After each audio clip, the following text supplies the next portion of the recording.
I want to take a moment at the beginning of this video to let you know that our next Remnant meeting will be June 1st, Saturday at 401 South Walnut in Centerview, Missouri at the old school at 5:30. Come join us. If you believe that you're different than most people around you, you look around and you believe that you should be the hands and feet of Jesus Christ while you look at a church that's just kind of going to church, but you want to be the church, this meeting's for you.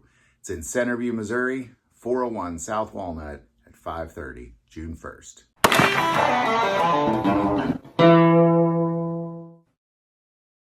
Well, the Supreme Court just sent a very dangerous message to the Second Amendment community, as well as kind of a heads up, you're good to go, to anti-Second Amendment lawmakers who are desiring to take your guns. So what are we getting at? Now, before we get into that, I do want to take a moment and thank our sponsor, Victory Chrysler, Dodge, Jeep, Ram in Kansas City, Kansas, for not just supporting our channel, but by being the hands and feet of Jesus Christ, by building orphanages around this world, having food pantries throughout this country, having battered women shelters all over this world.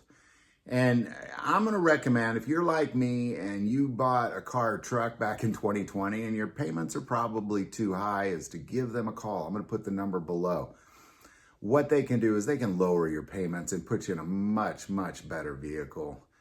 That number is below. In addition to that, we have also partnered with them to give away a free tracker fishing boat. That number is also below. Just call them, tell them God, Family, and Gun sent you. You want to be entered to win the free fishing boat.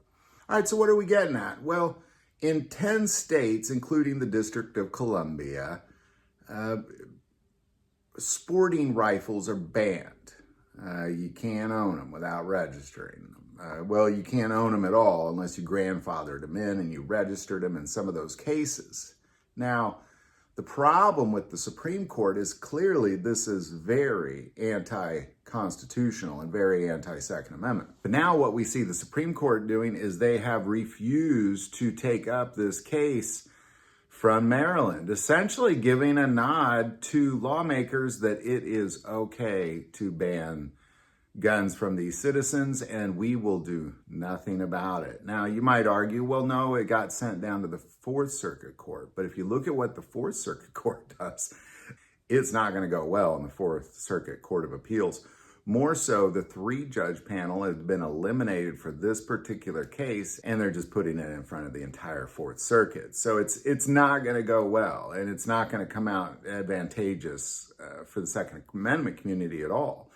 And really, I was really blown away as I began to see the Supreme Court not really do anything about these sporting rifle bans that we see, or magazine bans. Like, there's just really not a lot playing out that is advantageous towards us, especially after the 2020 ruling, which essentially gave us constitutional carry from coast to coast. Since then, all that's happened is lawmakers have doubled down on taking our guns, doubled down on all these anti-Second Amendment efforts, and the Supreme Court literally just looks at them and says, well, we're not going to do anything about it at all.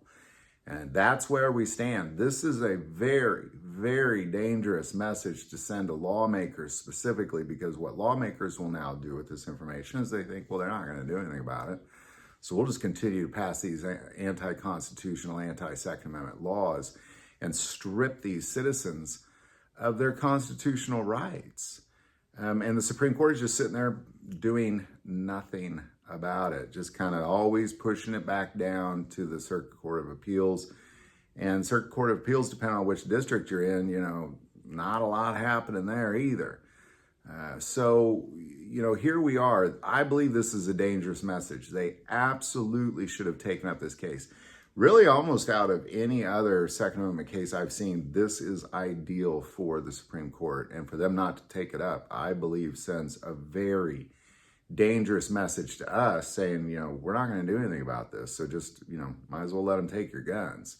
And it's sending a very dangerous message to lawmakers, essentially telling them, go ahead and take their guns. We're not going to do anything about it.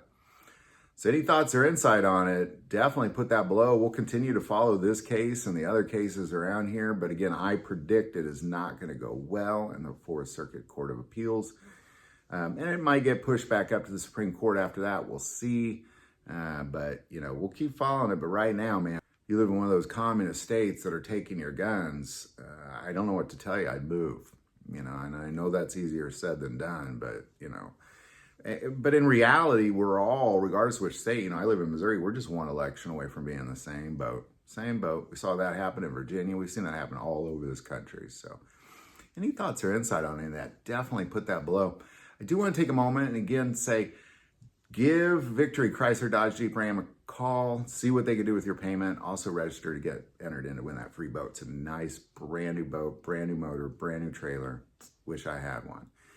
Again, any thoughts or insight, put it below. But the most important part of this channel is we take prayer requests, and never hesitate to send that in. Thank you for watching this episode of God, Family, and Guns. And as always, love God, love your family, and love guns.